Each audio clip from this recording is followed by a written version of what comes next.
গত আগস্ট 2024 সালের মাসের ভয়াবহ বন্যা পরিস্থিতিকে কেন্দ্র করে এবার অতিমাত্রায় সতর্ক হয়ে উঠেছে রাজ্য প্রশাসন। বন্যা এবং ভূস্খলন পরিস্থিতি মোকাবেলায় রাজ্যভিত্তিক মহড়া অনুষ্ঠিত হবে বুধবার।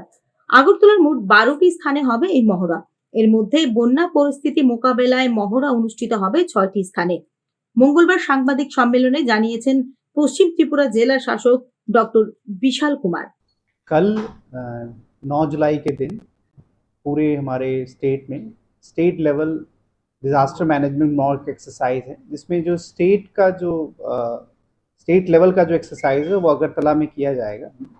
जिसमें वेस्ट त्रिपुरा डिस्ट्रिक्ट में हमने 12 ऐसी जगह आइडेंटिफाई की हैं जहाँ पे ये मॉक ड्रिल किया जाएगा। इसमें से 6 जगह हैं जहाँ पे फ्लड से रिलेटेड मॉक ड्रिल किया जाएगा और 6 जगह में लैंडस्लाइड से रिलेटेड मॉक ड्रिल किया जाएगा।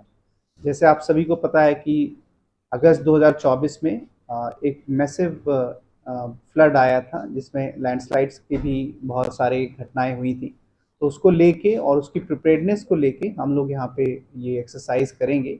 इसमें नेशनल डिज़ास्टर मैनेजमेंट अथॉरिटी के रिप्रेजेंटेटिव रहेंगे और साथ ही साथ इसमें स्टेट लेवल पे जितने भी इंस्टीट्यूशंस हैं वो इसमें पार्टिसिपेट करेंगे।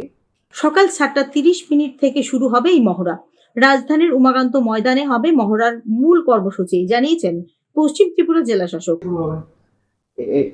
যে স্টেজিং এরিয়া আছে এই স্টেজিং এরিয়া উমাকান্তা একাডেমি থেকে থাকবো আর সুবহ 7:30 7:30 बजे सुबह এটা স্টেজিং এরিয়া মধ্যে অল ম্যান পাওয়ার এখানে থাকবো।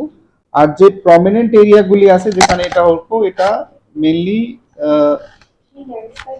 এটা Anandnagar bottling park, Vidyasagar lake, MBB college lake and IGM hospital एगुली सदर मध्य এটা 4টা লোকেশন আছে যেখানে এটা বেশি ভাবে এটা মক ড্রিল কন্ডাক্ট হইব। আর যে স্টেজিং এরিয়া এটা আপনি জানেন এটা উমাকান্তা একাডেমি, এখানেই সব যে এজেন্সিগুলি এখানে একত্রিত হইব। ন্যাশনাল ডিজাস্টার ম্যানেজমেন্ট অথরিটির সরাসরি সহযোগিতায় অনুষ্ঠিত হবে এই মহড়া। বুধবারের এই মহড়ায় অংশ নেবে ত্রিপুরা রাজ্য পুলিশ, অগ্নি নির্বাপক দপ্তর, প্রাণী সম্পদ উন্নয়ন দপ্তর, স্বাস্থ্য দপ্তর, পূর্ত দপ্তর, পশ্চিম ত্রিপুরা জেলা প্রশাসন এবং central armed police force. Bureau report, news now.